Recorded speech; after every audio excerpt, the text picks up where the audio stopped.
যশস্বী প্রধানমন্ত্রী নরেন্দ্র মোদীর উদ্যোগে ২০১৪ সালে জাতিসংঘে আন্তর্জাতিক যোগ দিবস পালনের প্রস্তাব উত্থাপিত হয়।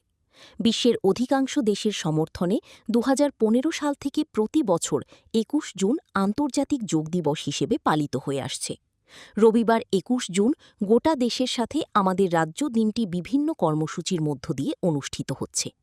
এই উপলক্ষে রবিবার হাপানিয়া আন্তর্জাতিক প্রদর্শনী প্রেক্ষাগৃহে আয়োজিত হয় সামূহিক যোগাভ্যাস কর্মসূচি। সুস্থ বার্ধক্যের জন্য যোগব্যায়াম প্রতিপাদ্যকে সামনে রেখে শত শত মানুষ যোগব্যায়াম ও প্রাণায়ামে অংশগ্রহণ করেন। অনুষ্ঠানে উপস্থিত ছিলেন মুখ্যমন্ত্রী ড মানিক সাহা, মন্ত্রী টিঙ্কু রায় সহ প্রশাসনের বিভিন্ন আধিকারিক।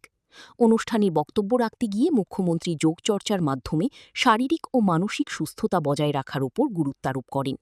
মুখ্যমন্ত্রী বলেন, নিয়মিত যোগব্যায়াম মানুষের রোগ প্রতিরোধ ক্ষমতা বৃদ্ধি করে, মানসিক চাপ কমায় এবং কর্মক্ষমতা বাড়িয়ে দেয়।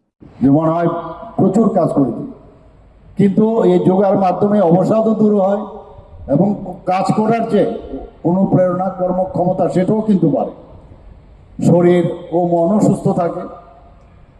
আমরা শুধু তাই নয়, এরকমও দেখা গেছে যে মরণব্যাধি যেসব রোগগুলো, তার থেকেও আমরা কিন্তু এই নিজেদেরকে রক্ষা করতে পারি।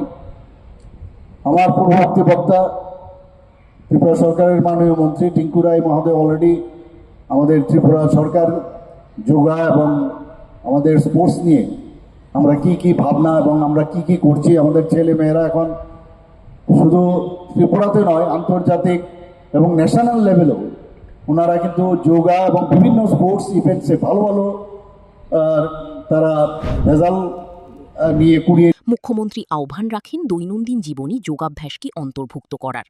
অনুষ্ঠানকে কেন্দ্র করে ব্যাপক উৎসাহ লক্ষ্যণীয় ছিল। Bureau report, news now.